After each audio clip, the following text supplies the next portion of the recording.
भारत में लगातार internet penetration बढ़ रहा है। आज इंडिया दुनिया का सबसे बड़ा ह्यूमन रिसोर्स कैपिटल है।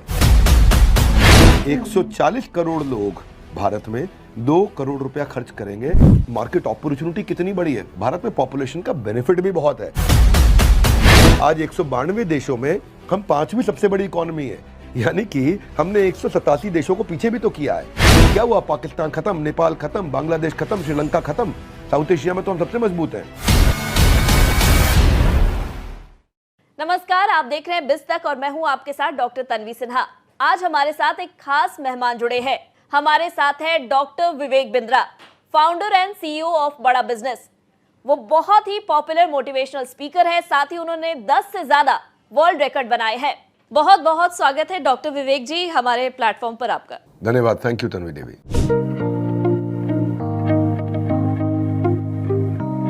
लगातार आप भारतीय इकोनॉमी को बूस्ट करने की बात कर रहे हैं, तो आपको क्या लगता है भारतीय इकोनॉमी की ग्रोथ के रास्ते में बढ़ने के लिए किन चीजों पर फोकस होना चाहिए? पहले भारत को समझो, भारत जो है ना बहुत तेज ग्रोथ पे लगा हुआ है। इस समय सेकंड लार्जेस्ट इंटरनेट प्रेजेंस है इंडिया के अंदर जी। तन्वी, 3 नए भारतीय हर सेकंड में इंटरनेट ज्वाइन कर रहे हैं। हर सेकंड मतलब हर क्षण, हर पल 3 नए भारतीय इंटरनेट ज्वाइन कर रहे हैं और उन 3 में से 2 गांव से आते हैं। 11% दुनिया की पॉपुलेशन हमारे गांव में रहती है जो इंटरनेट पे आ रही है। एक कितना फर्क आने वाला आप समझ लीजिए। जितनी देर में मैंने ये बात करी है ना, उतनी देर में अब तक लगभग 12 लोग इंटरनेट में और आ गए हैं। अब मैंने इतनी बात आपसे बोली, 3 लोग इंटरनेट और ज्वाइन कर गए हैं और इतना बोलने पे फिर 3 ज्वाइन कर गए। यानी कि भारत में लगातार इंटरनेट पेनिट्रेशन बढ़ रहा है। और इंडिया में दूसरी चीज समझिए, ह्यूमन रिसोर्स में आज इंडिया दुनिया का सबसे बड़ा ह्यूमन रिसोर्स कैपिटल है, यानी कि सबसे ज्यादा मैन पावर है। और जब तक भारत 100 साल का होने वाला है, 1947 से 2047, जब भारत 100 साल का हो जाएगा, दुनिया का 21% मैन पावर भारत में होगा। तो अगर इतनी बड़ी मैन पावर है और इंटरनेट पेनिट्रेशन है, तो इनको स्किल चाहिए, और स्किल है तो फिर क्या मुश्किल है, बस इनको काम करने लायक बना दे। और दूसरा, और फॉरेन इन्वेस्टर्स और फॉरेन बिजनेसेस को इंडियन पॉलिसीज को प्रोटेक्ट करते हुए, इंडियन बिजनेस को प्रोटेक्ट करते हुए दुनिया भर से पैसा और बिजनेस यहाँ आए, फट से इकोनॉमी ग्रो करेगी। अगर ये मैन पावर रेडी हो गई हमारी, तो इस मैन पावर की रेडीनेस पे काम करना चाहिए और दुनिया भर के बिजनेस को लाना चाहिए। जैसे आईएमएफ और दूसरी संस्थाएं हैं, वो भारत पर काफी विश्वास जता रही हैं। क्या आपको लगता है उसी तेजी से विश्व पटल पर वो अपना नाम दर्ज करा पाएगी? भारत क्यों नहीं करा पाएगा? भारत तो विश्व पटल पर नाम दर्ज करा चुका है। बॉस्टन कंसल्टिंग ग्रुप ने क्या बोला कि भारत में जो सन 2000 के बाद का पैदा हुआ बच्चा है, इस समय जो मेरा कैमरामैन है वो सन 2000 के बाद पैदा हुआ है, ये आदमी अपनी लाइफ में 2 करोड़ रुपया खर्च करेगा। आप समझ रहे हैं मेरी बात को? यानी कि 140 करोड़ लोग भारत में 2 करोड़ रुपया खर्च करेंगे, ये 2800 लाख करोड़ से ज्यादा। तो आप मार्केट अपॉर्चुनिटी कितनी बड़ी है, भारत में पॉपुलेशन का बेनिफिट भी बहुत है। आज 192 देशों में हम 5वीं सबसे बड़ी इकोनॉमी है, यानी कि हमने 187 देशों को पीछे भी तो किया है। फॉरेन रिजर्व में हम 6ठी सबसे बड़ी इकोनॉमी है, जिसके पास में आज फॉरेन रिजर्व इतना है। क्या हुआ, पाकिस्तान खत्म, नेपाल खत्म, बांग्लादेश खत्म, श्रीलंका खत्म, साउथ एशिया में तो हम सबसे मजबूत हैं। देखो वर्ल्ड बैंक क्या कहता है, वर्ल्ड बैंक के प्रेसिडेंट कहते हैं कि इंडिया तो 8% पे ग्रो करेगा।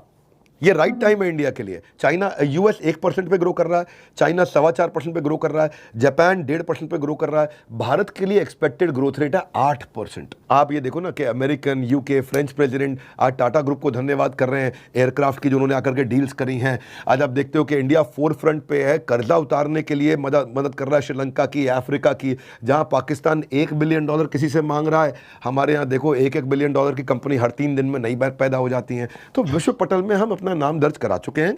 बस अब एफिशिएंटली ग्लोबल ट्रस्ट और ग्लोबल अपॉर्चुनिटी को लेना है। चाइना +1 स्ट्रैटेजी चल रही है दुनिया में कि चाइना और चाइना के अलावा इंडिया, ये 2 इकोनॉमी को देखा जा रहा है नए बिजनेस में घुसने के लिए। सो हम लोग और हमारे ग्लोबल फुटप्रिंट अब बहुत मजबूत होने जा रहे हैं। We are doing very well.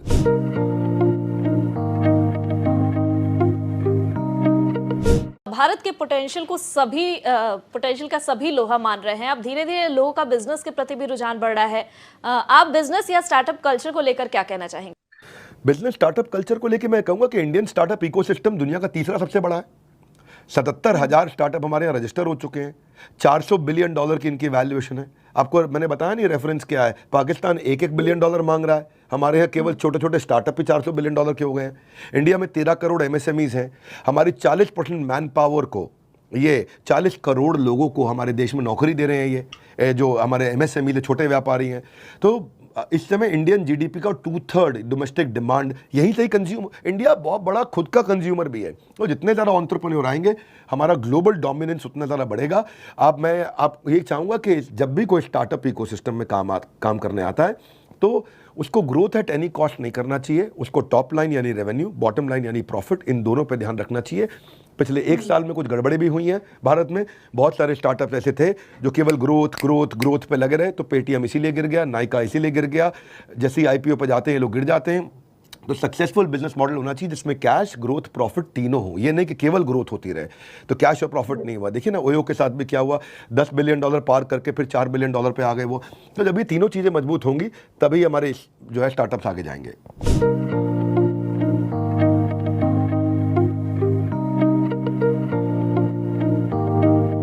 विवेक जी, अगर कोई नए बिजनेस की शुरुआत करना चाहता है उसे किन बातों का ख्याल रखना चाहिए आपके अनुसार, और एक बिजनेस को ग्रो करने के लिए आपका मंत्र क्या होगा?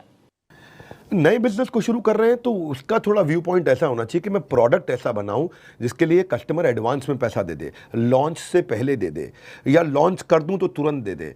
ऐसा माल ना बनाना शुरू कर दूं जिसका पैसा 3 महीने 6 महीने बाद आए माल बेचने के। तो पहला इस प्रश्न का उत्तर होना चाहिए आपके पास में। कस्टमर का इंटरेस्ट होगा तभी बिजनेस में आपकी ग्रोथ आएगी।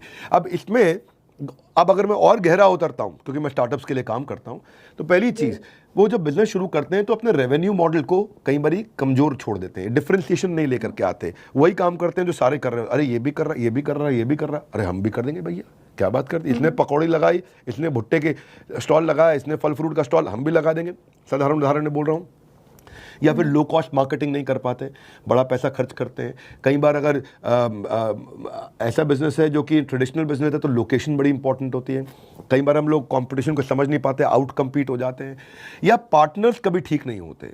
पार्टनर्स का संबंध भी, फाउंडर्स का संबंध भी बड़ा इंपॉर्टेंट है। अगर नया बिजनेस शुरू कर रहे हैं तो फाउंडर देखें कि भाई मेरी ताकत है X, इसकी ताकत है Y, हम दोनों मिल जाएंगे तो X × Y हो जाएगा, X + Y नहीं होगा। लेकिन हम लोग ऐसे लोग ढूंढते हैं जो मेरी तरह सोचता हो, मेरी तरह करता हो, जो मैं करता हूँ वो भी वही करता हो। तो अगर ये दोनों मिलके वही करेंगे तो उनको वही मिलेगा जो पहले से मिल रहा था। तो पार्टनर को फाउंडर ठीक होना चाहिए। आप कैश बर्नआउट ना हो, मॉडल को ऐसे बना के रखें, प्रोडक्ट का एक्सपीरियंस एक्सेलेंट हो। ऐसा धंधा बनाइए कि आपको इन्वेस्टर को चेज ना करना पड़े, बस कस्टमर अपने आप ही पैसा दे दे, कस्टमर ही आपका इन्वेस्टर बन जाए। पार्टनरशिप अलायंसेस भी करने चाहिए। कॉम्पिटिटिव एडवांटेज से ज़्यादा अच्छा है कोलैबोरेटिव एडवांटेज। क्या मेरा कोई पार्टनर बन सकता है? जैसे मैकडॉनल्ड्स का पार्टनर कोका कोला है, डोमिनोज पिज्ज़ा का पार्टनर पेप्सी है, क्या आपका कोई पार्टनर बन सकता है? इसके अलावा इसी बिजनेस में घुसिए जहाँ पैशन है। पैशन और पैसे में पैशन को ऊपर रखिए। ये देखिए कि मैं टारगेटिंग पोजीशनिंग ठीक करूं, कर्जे के धंधे में ना चले जाऊं, प्रॉफिट और कैश फ्लो ठीक हो, मेरा फोकस बना रहे। अगर मैं ट्रेडिशनल बिजनेस में हूं तो इन्वेंट्री मेरी ब्लॉक नहीं होनी चाहिए। ये कुछ चीज़ें हैं जो मैंने बताई हैं। अगर ये व्यूअर देख रहे हैं तो इनको वीडियो को घुमा के भी देखना चाहिए। इनफैक्ट मैं आपको एक और सजेशन दूंगा, आप जब ये वीडियो पब्लिश करेंगे या मैं पब्लिश करता हूँ तो मैं नीचे एक लिंक दूंगा। अगर किसी ने नया बिजनेस शुरू करना है तो उस लिंक पर जाइए। मैं एक फ्री वेबिनार करने जा रहा हूँ नया बिजनेस शुरू करवाने के लिए। संडे के दिन ये वेबिनार करूंगा और इस वेबिनार में साथ में आपको सेल्स मार्केटिंग का फ्री कोर्स तो दे ही रहा हूं, लेकिन इस फ्री वेबिनार के माध्यम से मैं कई सारे लोगों को मुफ्त में नया बिजनेस शुरू करने की कुछ स्ट्रैटेजी देने वाला हूं। एक फ्री वेबिनार भी करूं तो आपके माध्यम से ये खुशखबरी भी चली जाए। जी बिल्कुल डॉक्टर बिंद्रा, आपसे तो सीखने के लिए हमारे पास बहुत कुछ है, क्योंकि आप लगातार बिजनेस और स्टार्टअप से जुड़े लोगों को मेंटर भी करते रहे हैं। ऐसे में ये वक्त तो बहुत ही कम है आपसे इन सब चीज़ों के बारे में सीखने और जानने का। बिजनेस और स्टार्टअप को लेकर भी हमें गाइड किया, उसके लिए आपका बहुत बहुत शुक्रिया। धन्यवाद।